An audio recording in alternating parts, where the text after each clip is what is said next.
March મહિનામાં Israel-Iran યુદ્ધની અસરથી બજારમાં ભારે ઉથલ-પાથલ જોવા મળી હતી.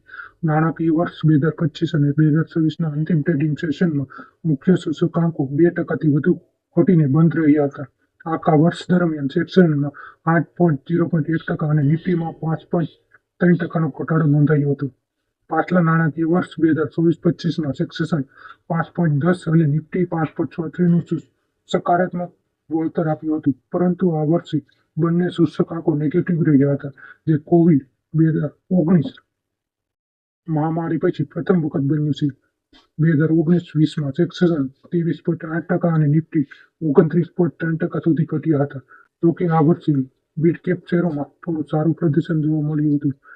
નિફ્ટી મિડ કેપ 100 અને 1.89 વળતર આપ્યું હતું, જ્યારે નિફ્ટી સ્મોલ કેપ 100 5.54% ઘટ્યું. બજારમાં અસ્થિરતા વધતા વોલેટાઇલિટી ઇન્ડેક્સમાં 119%નો ઉછાળો નોંધાયો હતો.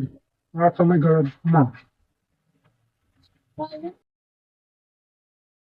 સમયગાળામાં બીએસઈનું કુલ માર્કેટ કેપ લગભગ 712.41 લાખ કરોડની આસપાસ સ્થિર રહ્યું હતું. માત્ર 49,000 કરોડનો જ ઘટાડો નોંધાયો હતો. નિષ્ણાતોના મત મુજબ વર્ષ દરમિયાન નવા આઈપીઓ આવવાથી લિસ્ટેડ કંપનીઓની સંખ્યા વધી અને મિડ કેપ શેરોમાં થયેલી મર્યાદિત તેજી આ સ્થિરતા માટે જવાબદાર રહી હતી. વિડીયો કેવો લાગ્યો કોમેન્ટ જરૂર કરજો.